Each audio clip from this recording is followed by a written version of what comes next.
आज हम कुछ प्रैक्टिस प्रॉब्लम और एग्जांपल्स सॉल्व करेंगे कि किस तरह हम टोटल इम्पीडेंस फाइंड करते हैं और किसी भी सर्किट में किस तरह करंट फाइंड करते हैं।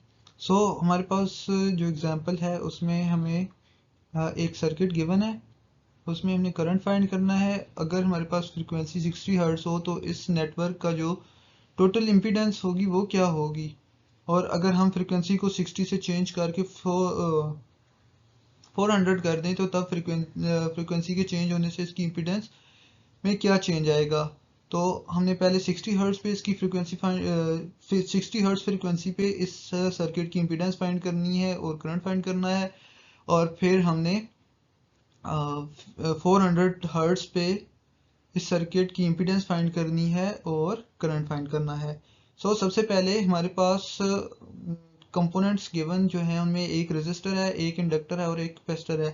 कैपेसिटर और इंडक्टर की कीमत जो वैल्यू है वो हमारे पास 20 मिली हेनरी, यानी कि इंडक्टेंस और कैपेसिटेंस जो कैपेसिटर की है वो हमें गिवन है। कैपेसिटिव रिएक्टेंस और इंडक्टिव रिएक्टेंस हमें खुद फाइंड करनी पड़ेगी। सबसे पहले हम इंडक्टर टोटल जो रेजिस्टेंस है उसकी वैल्यू लिख लेते हैं कि जो impedance with respect to R है वो कितनी है, वो 25 है।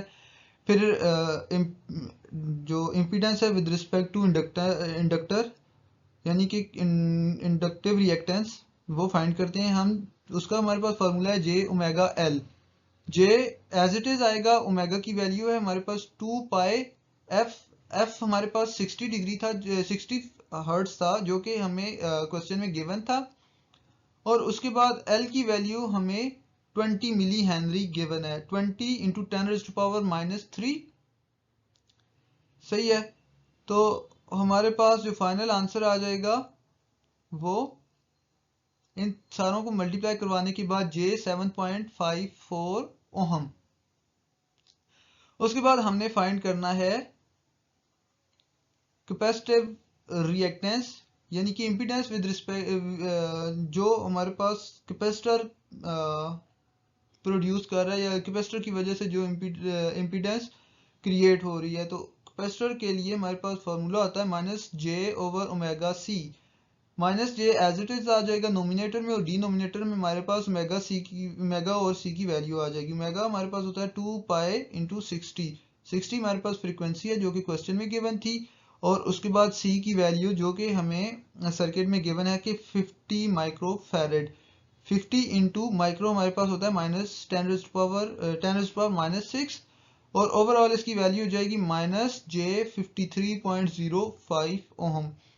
अब हमने टोटल इम्पीडेंस फाइंड करनी है, तो टोटल इम्पीडेंस फाइंड करने के लिए हम जो तीनों इम्पीडेंस हमने फाइंड किए हैं with respect to capacitor, inductor, resistor, इन तीनों को ऐड कर लेंगे। सिंपल, क्योंकि तीनों सीरीज में है तो सीरीज में जो है रेजिस्टर ऐड हो जाती है एज इट इज।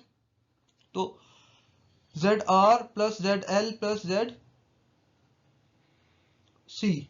तो जेड आर जो है हमारे पास 25 है, जेड एल जो है हमारे पास 7.54 है, और जेड सी जो है हमारे पास माइनस 53.05। जब इन दोनों को हम ऐड करेंगे तो हमारे पास आ जाएगा माइनस जे 45.5 ओहम। उसके बाद हमने फाइंड करना है करंट।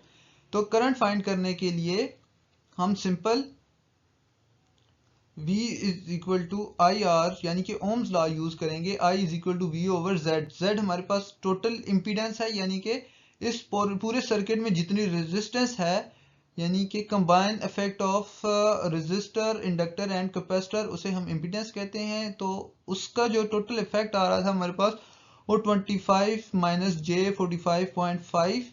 अगर हम इसे पोलर में कन्वर्ट करें रेक्टेंगुलर से, तो हमारे पास इसकी वैल्यू आ जाती है 51.93 एंगल माइनस 61.2। हम सिंपल वोल्टेज और इम्पीडेंस को डिवाइड करेंगे तो हमारे पास करंट की वैल्यू आ जाएगी जो कि 0.96 एंगल 91.22 डिग्री। सही है। और अब हमारे पास जो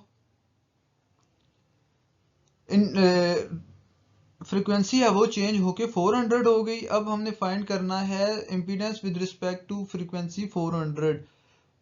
जेड आर हमारे पास चेंज नहीं होगा, जबकि जेड एल और जेड सी दोनों हमारे पास चेंज होंगे, क्योंकि ये दोनों फ्रीक्वेंसी डिपेंडेंट कंपोनेंट्स हैं। जे ओमेगा एल, जे की वैल्यू हमारे पास माइनस के रूट वन होती है, तो हम इसे जे को जे ही रहने देते हैं और साथ में जे इस वजह से शो करते हैं क्योंकि हमारे पास ये रिएक्टिव कंपोनेंट है। सो ओमेगा की वैल्यू हमारे पास, ओमेगा हम फाइंड करेंगे formula omega is equal to 2 pi F से। तो हम ओमेगा फाइंड कर लेंगे। ओमेगा फाइंड करने के बाद हम इस फार्मूले में सिंपल ओमेगा की वैल्यू पुट कर देंगे। जे ओमेगा एल में ओमेगा की वैल्यू 2 पाई एफ से फाइंड करके, एफ हमारे पास 400 है और फाइनल हमारे पास जो जेड एल है वो हो जाएगी 50.27 ओहम।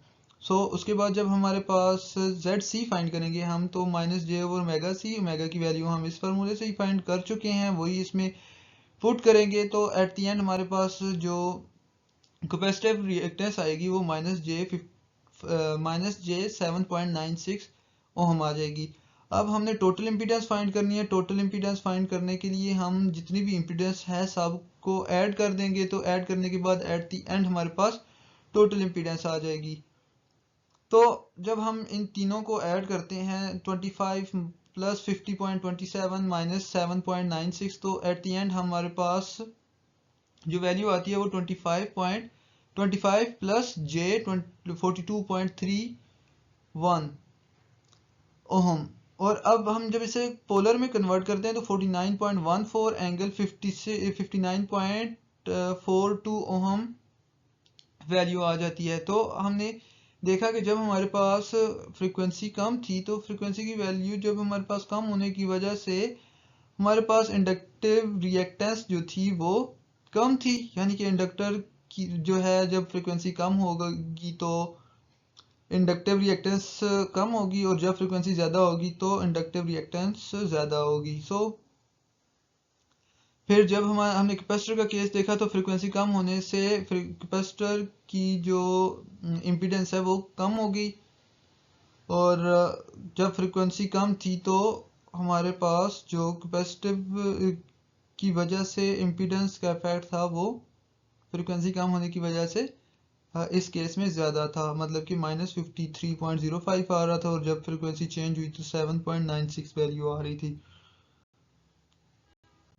फिर हमारे पास एक एग्जांपल है जिसमें हमने फाइंड करना है y of p for this network. y of p जो होता है वो उलट होता है इम्पीडेंस का, और इसे हम एडमिटेंस कहते हैं, ठीक है।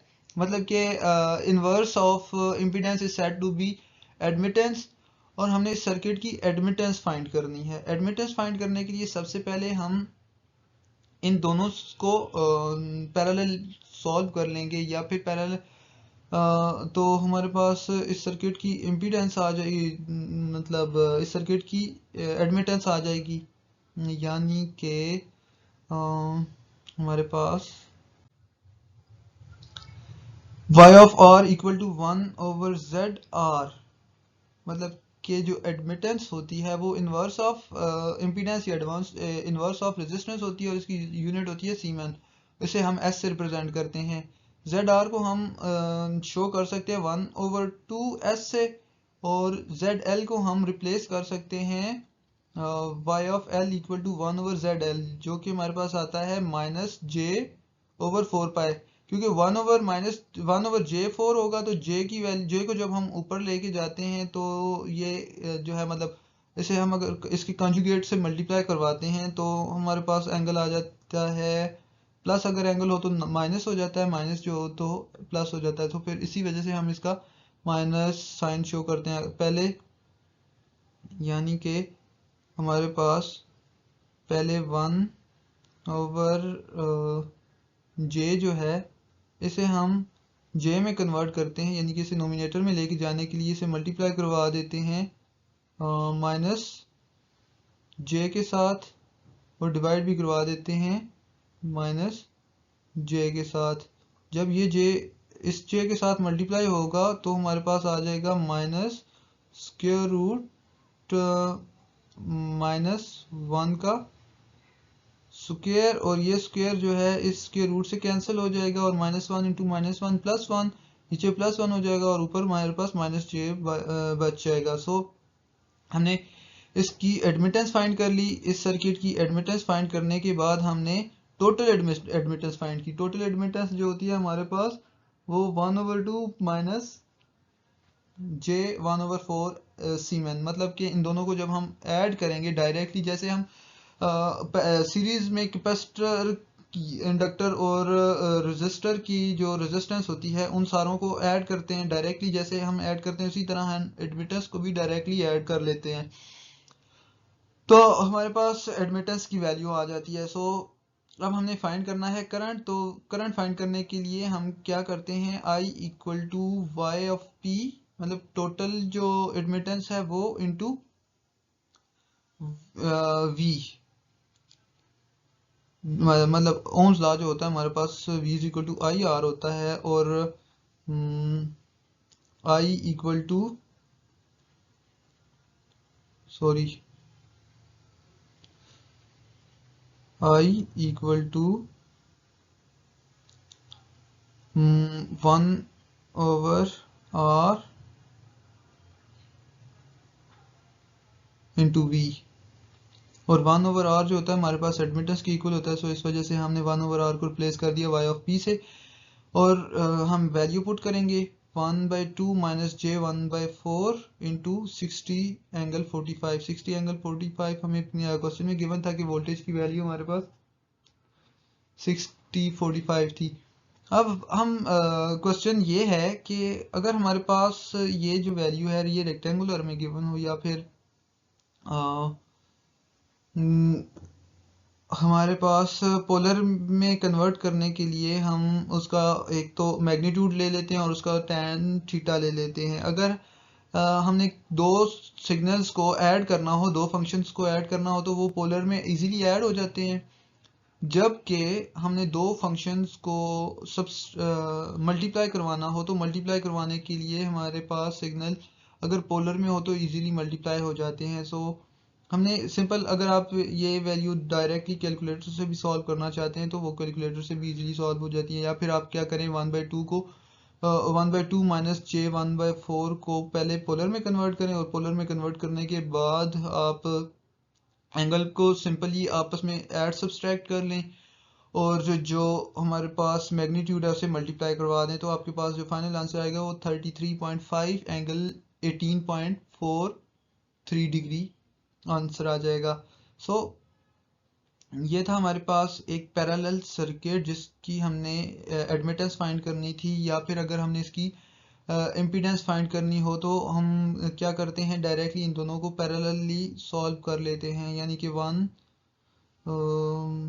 जो 1/r होता है हमारे पास, 1/r equivalent is equal to 1/r1 plus 1/r2।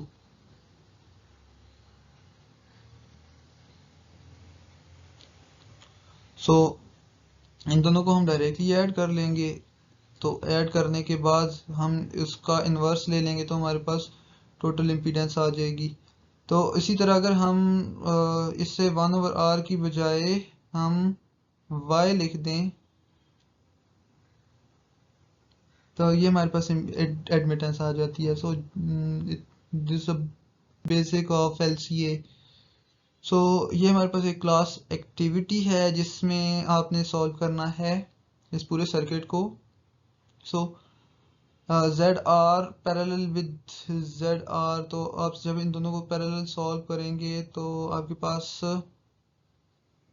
इसकी मतलब पहले ऐसे करें, आप ZC और ZL को पैरेलल सॉल्व कर लें। पैरेलल सॉल्व करने के बाद फिर ZR और ZR1 और ZR2 को पैरेलल सॉल्व कर लें। दोनों को सॉल्व करने के बाद जो टोटल इम्पीडेंस आएगी उन दोनों को फिर आपस में पैरेलल सॉल्व कर लें, तो एट दी एंड आपके पास टोटल इम्पीडेंस या टोटल एडमिटेंस आ जाएगी। उस एडमिटेंस से आप करंट इजीली फाइंड आउट कर सकते हैं। सो हमारे पास एक नेक्स्ट क्वेश्चन है जिसमें हमारे पास मल्टीपल कैपेसिटर, इंडक्टर और रजिस्टर लगे हुए हैं और इसकी हमने टोटल Z इक्विवेलेंट फाइंड करनी है। Z इक्विवेलेंट फाइंड करने के लिए सबसे पहले क्या करते हैं, हम इस पार्ट को कह देते हैं ये टोटल, ये एक रेजिस्टेंस है और ये हमारे पास दूसरी इम्पीडेंस है, ठीक है। इस पार्ट को हम कह देते हैं ये तीसरी इम्पीडेंस है टोटल, और फिर ये फोर्थ इम्पीडेंस है। हम इन सारों को पहले इसे Z1 कह देते हैं, Z1, इसे Z2, इसे Z3 और फिर एट द एंड इसे Z4। इन सारों को हम मतलब पहले इन सारों को सिंगली सॉल्व करेंगे। सिंगल सॉल्व करने के बाद फिर हम इसे साथ साथ बाकी के साथ ऐड करते जाएंगे, यानी कि पहले हम Z4 को सॉल्व करेंगे, फिर इस रेजिस्टेंस को सॉल्व करेंगे। जब हम Z4 को सॉल्व करेंगे तो ये तीनों आपस में सीरीज में आ जाएंगी, इन्हें डायरेक्टली ऐड कर देंगे। जो हमारे पास इम्पीडेंस आएगी उससे इस इम्पीडेंस में जो जिसे हम Z2 कह रहे हैं, तो हम इसमें ऐड कर देंगे और इसका जो टोटल ओवरऑल इम्पीडेंस आएगी उसे Z1 में ऐड कर देंगे। तो चलिए ये देखते हैं कि किस तरह ऐड होंगी ये। सबसे पहले हमने इसे Z1 कह दिया, ठीक है। ये जो दो इम्पीडेंस है 1 ओम और -j2 ओम, इसे हमने Z1 का नाम दे दिया। फिर ये जो तीन रेजिस्टेंस हैं, इंडक्टेंस, कैपेसिटिव रिएक्टेंस और इंडक्टिव रिएक्टेंस, इन दोनों को हमने Z2 का नाम दे दिया, इसे Z3 का नाम दे दिया और एट द एंड इसे हमने Z4 का नाम दे दिया। सबसे पहले हम Z4 सॉल्व करेंगे, इसे सॉल्व करेंगे। इन दोनों को जब हम पैरेलल सॉल्व करते हैं तो 1/4 J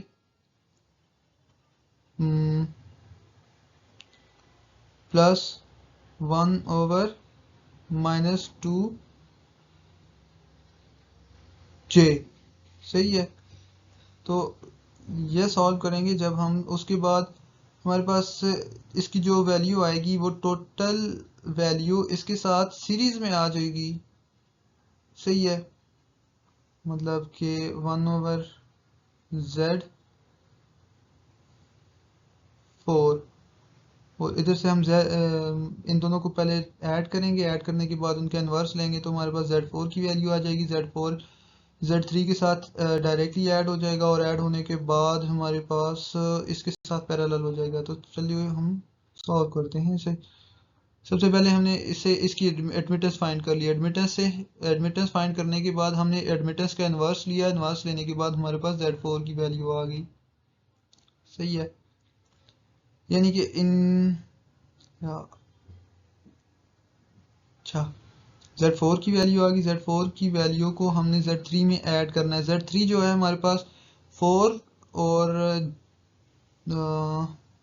4 ओहम और +2J, ये दोनों आपस में सीरीज में थे, इन्हें हमने डायरेक्टली ऐड कर दिया। ऐड करने के बाद हमारे पास एट द एंड आंसर आ गया 4-2J। ये हमारे पास इक्वल का साइन है, इधर हमारे पास माइनस नहीं है, ये इक्वल का साइन है। सो ये 4 एज इट इज आ जाएगा नीचे और -4 ऐड होगा 2J के साथ, तो हमारे पास आ जाएगा -2J। फिर 3 और 4 जो हैं वो नेक्स्ट जो Z2 है उसके साथ पैरेलल थे, सही है। तो इन दोनों को पैरेलल सॉल्व करने के लिए हम Z3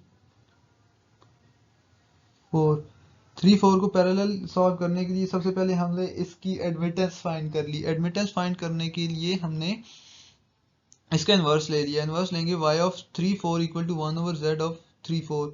तो इसकी वैल्यू कुछ इस तरह हमारे पास आ जाती है 1/4 - 2J which is equal to 0.20 plus J 0.10s। फिर हम क्या करते हैं, Z2 की वैल्यू फाइंड कर देते हैं। Z2 यानी कि हमारे पास जो जिसका हमने Z2 का नाम दिया था इम्पीडेंस, उससे सॉल्व करते हैं 1/2 प्लस J4। इससे हमारे पास आ जाता है 0.1 - 0.20 सीमेन। फिर हम y2 और y3 4 इन दोनों को ऐड करते हैं, तो हमारे पास जो y2 3 4 मतलब कि इस 2 3 4 जो रेजिस्टेंस हैं उनकी टोटल एडमिटेंस जो है वो 0.30 माइनस 0.10 सीमेन आ जाती है। फिर ये जो इम्पीडेंस है इसे हम दोबारा से कन्वर्ट कर ये एडमिटेंस है, इसे एडमिटेंस को दोबारा से इम्पीडेंस में कन्वर्ट करने के लिए हम इसका इन्वर्स ले लेते हैं, तो हमारे पास इम्पीडेंस आ जाती है एडमिटेंस से, यानी कि 1/y234 इक्वल टू 1/0.30 माइनस जे को अगर आप कैलकुलेटर में लिखते हैं तो ये एयोटा से लिखा जाता है, सो जे 0.10। इसे सॉल्व करते हैं 3 प्लस जे 1 आपके पास आंसर आ जाता है। फिर आप क्या करते हैं, जो नेक्स्ट पार्ट है y1 की एडमिटेंस फाइंड करते हैं, क्योंकि उसमें दो कंपोनेंट्स आपस में पैरेलल लगे हुए हैं तो सिंपल आपने क्या करना है 1/1 प्लस 1/-2j। तो जब इसे सॉल्व करेंगे आपके पास 1 प्लस जे 1/2 सीमेन आ जाएगा।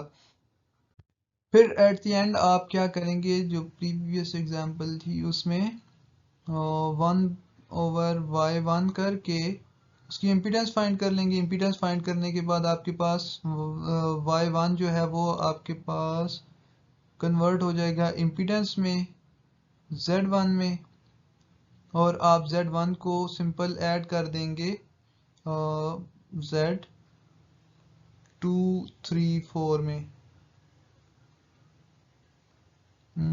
माउस मेरा थोड़ा सा ख़राब है तो इस वजह से अच्छा लिखा नहीं जा रहा। अब इसके बाद हमारे पास ये एक प्रैक्टिस प्रॉब्लम है, इसमें आपने ये इम्पीडेंस सॉल्व करनी है। सो आपने सबसे पहले इसे आपने z1 का नाम दे देना है, ठीक है, इसे z2 का,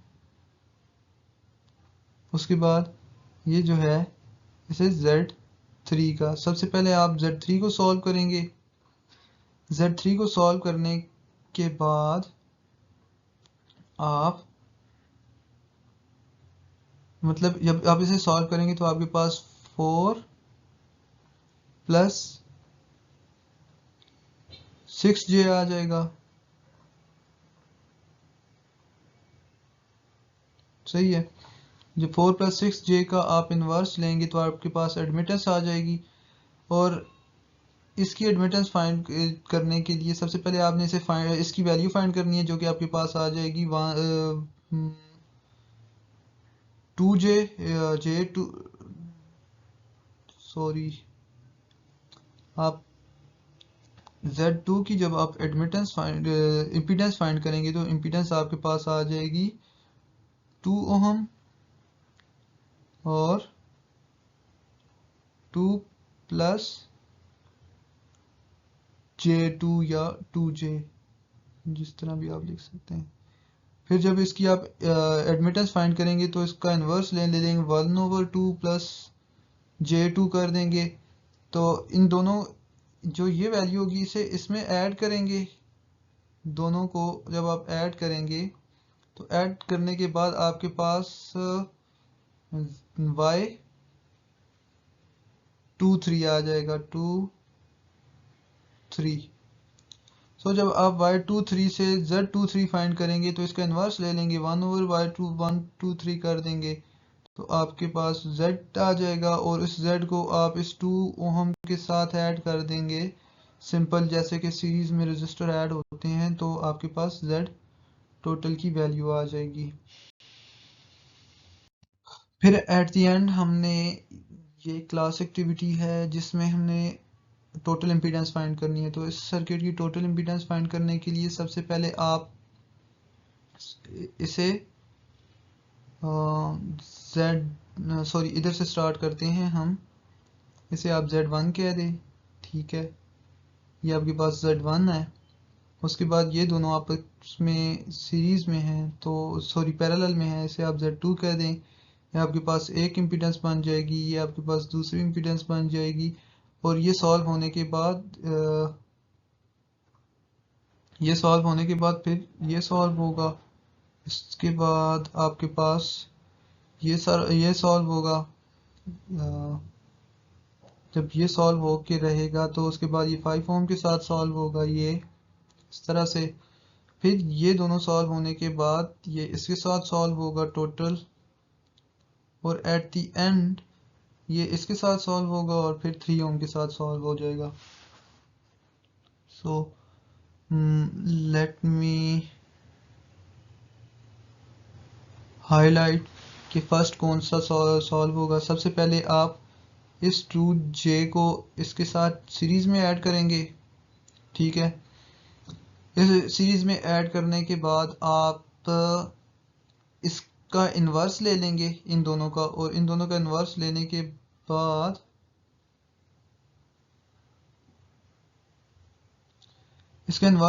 बाद आप इसके साथ इसका इन्वर्स लेंगे और इसका इन्वर्स लेके इन दोनों को आपस में ऐड कर देंगे। जब ये दोनों आपस में ऐड हो जाएंगे तो ये इस -3j के साथ सीरीज में आ जाएंगे, ठीक है। और ये -3 इन दोनों के साथ सीरीज में ऐड होगा, मतलब कि जब ये -3j इसके साथ ऐड हो चुका होगा पैरेलल में, मतलब 1/y34 जो भी आपने इसका नाम रखा होगा वो आएगी वैल्यू। उसको दोबारा से इन्वर्स लेंगे और उसकी इम्पीडेंस फाइंड करेंगे। इम्पीडेंस फाइंड करने के बाद इसे सीरीज में इसके साथ ऐड करेंगे, फिर उसका दोबारा से इन्वर्स लेंगे। इन्वर्स लेने के बाद आप इसमें उस वैल्यू को ऐड करेंगे 1/5 के साथ, मतलब कि इसकी इम्पीडेंस फाइंड एडमिटेंस फाइंड करने के बाद इस एडमिटेंस को इस एडमिटेंस में ऐड कर देंगे। फिर आप इन दोनों की एडमिटेंस फाइंड करेंगे, ठीक है। एडमिटेंस मतलब कि 1/4 प्लस 3j आ जाएगा आपके पास इसकी एडमिटेंस। और ये वाली एडमिटेंस सॉल्व करने के बाद आप इन दोनों को सीरीज में ऐड करेंगे, मतलब एडमिटेंस को दोबारा से कन्वर्ट करना है आपने इम्पीडेंस में। और एट द एंड आपके पास एक सीरीज में रेजिस्टेंस आ जाएगी, और उसके बाद आप फाइनली टोटल इम्पीडेंस जो आएगी उसे कन्वर्ट करके एडमिटेंस बना लें। एडमिटेंस बनाने के बाद आपने इसके साथ इसे पैरेलल सॉल्व कर लेना है। सो ये थी हमारी आज की एक्टिविटी।